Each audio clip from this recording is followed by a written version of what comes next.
Panibagong biyahe na naman tayo. Samahan niyo ako sa aking North Loop.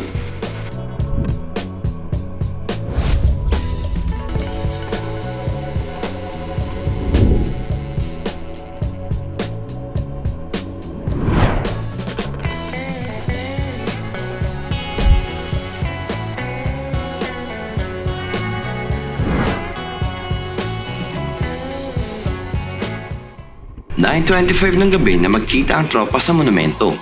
Inabot kami ng ambon habang binabaybay ang bypass mula Balagtas hanggang San Miguel, Bulacan. At makalipas ng 4 na oras, narating namin ang arko ng dulo ng Nueva Ecija, papuntang Vizcaya. Malamig at mahamog sa mga oras na to dito.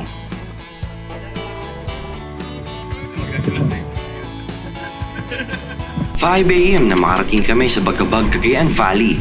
Dating gawi, pansit pati lang kakainin at hindi namin palalampasin ang pagkain sa tuwing nagagawi kami sa lugar na to.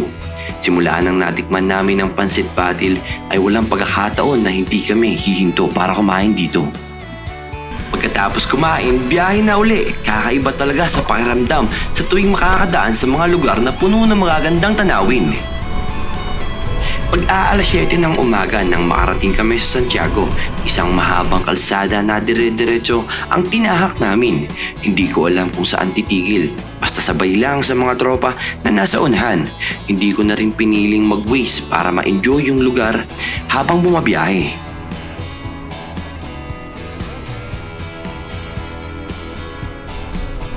At pagsapit ng alas 8 ng umaga, hindi na namin kinaya ang gutom kaya kumain muna saglit sa Jollibee. Nagtatawanan kahit tinatamaan na ng antok. Tinuloy na rin namin ang aming biyahe at heto na naman ang mahabang diretsyong kalsada. Malayo na pero malayo pa rin. 12 hours na kaming bumabiyahe. Painit na ng painit ang sikat ng araw.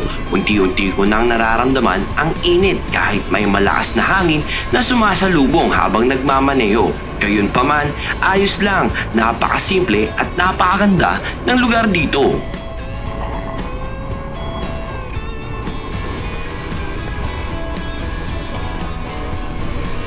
Hindi ko alam kung nakikita nyo, napakasimple ng pamumuhay ng mga tao at ng kapaligiran. Ano kayang pakiramdam kapag nagmamay-ari ka ng lupain sa ganitong lugar? Huminto muna ako sandali para kumuha ng litrato. Nang sa gayon ay makikita nyo rin kung ano yung mga nakikita ko.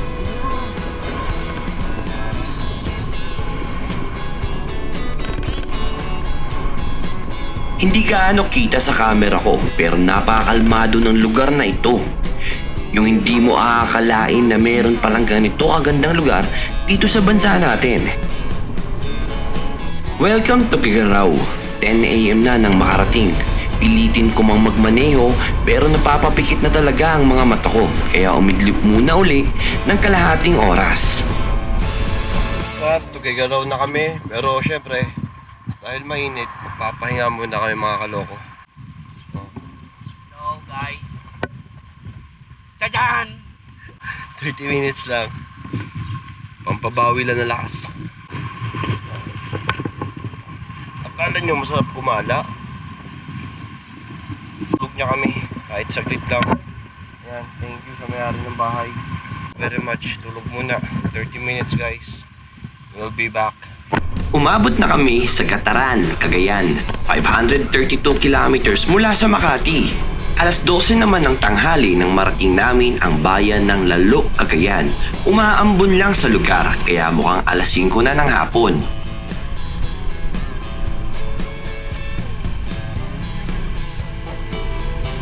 Tinatawag nilang extension bridge.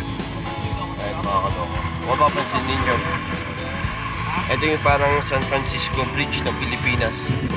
Ang ganda. O, ayan o.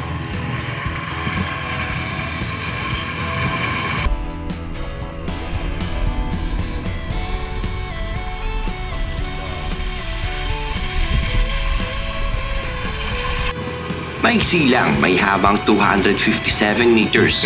Ngunit ito ay ang matandang hanging bridge na naitayo sa Asia. Matatagpuan ito sa bayan ng Lalo, Cagayan na kumukonekta sa Northern Cordillera at Ilocos Region at humahati sa silangan at kanlurang bahagi ng Cagayan River.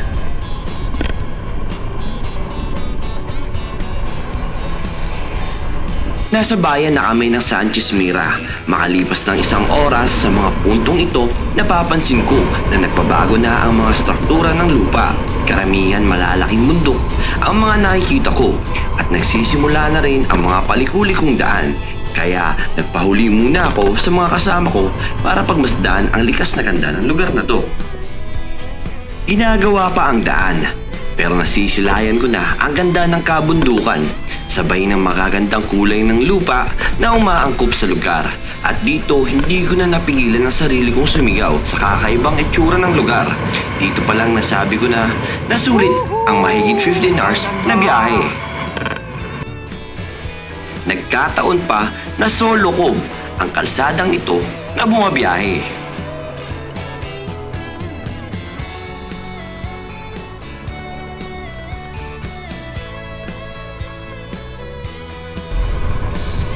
Hindi naaabot sa isang oras at mararating na namin ang aming destinasyon, ang Pagudpod.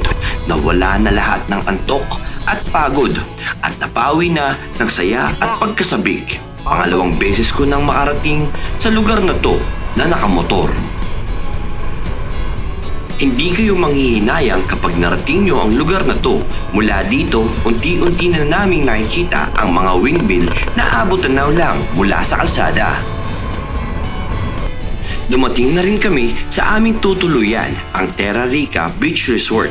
Dito muna kayo magpapalipas ng gabi at magpapahinga. Sinigang na isda.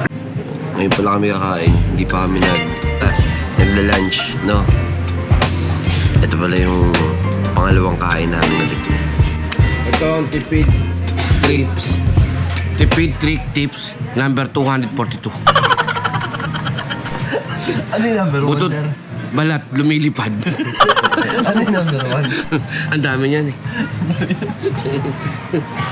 At hanggang dito na lang muna tayo. Salamat sa mga nanonood hanggang dulo. Abangan nyo uli ang aking susunod na video. Sana nagustuhan nyo mga kaloko. Peace!